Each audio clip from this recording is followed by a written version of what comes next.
물은 물끼리 쌓여 있고, 뭐 무슨 콜라는 콜라끼리 쌓여 있고, 휴지는 휴지끼리 쌓여 있고, 보통 이렇게 슈퍼마켓이나 방식은 그거잖아요. 근데 쿠팡은 다 섞여 있어요. 휴지 옆에 물 있고, 물 옆에 기저귀 있고, 기저귀 옆에 뭐 세제 있고, 세제 옆에 문방구 있고. 그러니까 이걸 다 섞어 놓고 주문에 따라서 제일 가까운 동선을 인공지능이 짜가지고 그거를 지시를 내려주는 거예요. 제가 인간이었으면은 그 위치를 다 파악해서 머리에 기억하고 있지 못했겠죠. 근데 인공지능이 그렇게 했기 때문에 최적화되어 있는 거고.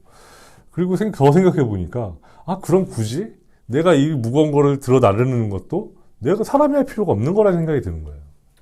요즘 뭐 배민이나 뭐 LG에서 개발한 로봇들은 건물 내에서 배달을 해요.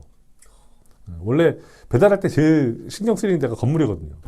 근데 그걸 이제 로봇들이 한다는 거잖아요. 로봇과 엘리베이터가 통신을 해가지고 로봇이 하나 타고 올라가가지고 문 앞에서 이제 문자 보내는 거죠. 음식 왔습니다라고. 근데 그걸 이제 라스트 마일이라고 그래요. 음식이 출발해서 도착할 때까지 퍼스트 마일, 미들 마일, 라스트 마일 세 개로 나누는데, 근데 이 라스트 마일은 이제 로봇들이 대체를 시작한 거죠, 사실상. 그런데 자율주행차가 나오면은 미들 마일이 이제 로봇이 할 거예요. 퍼스트 마일은 라스트 마일이랑 개념이 똑같기 때문에 그것도 로봇이 하게 되고, 그러면은 이제 더 이상 배달 일자리는 사라지겠죠. 근데 저는 그게 나쁘다고만 보진 않아요. 이 위험한 일, 사람이 다칠 수 있는 일, 그리고 돈도 많이 못 버는 일, 로봇이 하면 좋죠.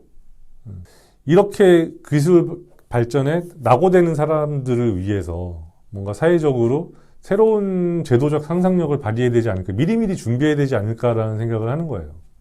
이 자율주행 시대라는 거, 로봇이라는 시대, 뭐 4차 산업혁명, 인공지능, 이거는 정해져 있는 미래잖아요. 뭐 2020년에 오느냐, 30년에 오느냐, 오는 시점의 문제인 거지. 그럼 우리가 이미 정해져 있는 미래라고 하면은 그 미래에 맞춰 준비를 해야 되는데, 그거에 대한 준비가 우리 사회적으로 너무 부족한 거 아닌가. 영국에서 산업혁명이 뭐 한 4, 5년 사이에 하루아침에 일어난 게 아니거든요. 한 100년, 150년 이상에 걸쳐가지고 일어난 거예요. 그 이유 중에 하나는 러다이트 운동 같은 그 파괴 운동, 저항이 있었기 때문에 기술 발전이 더딘 것도 있었거든요.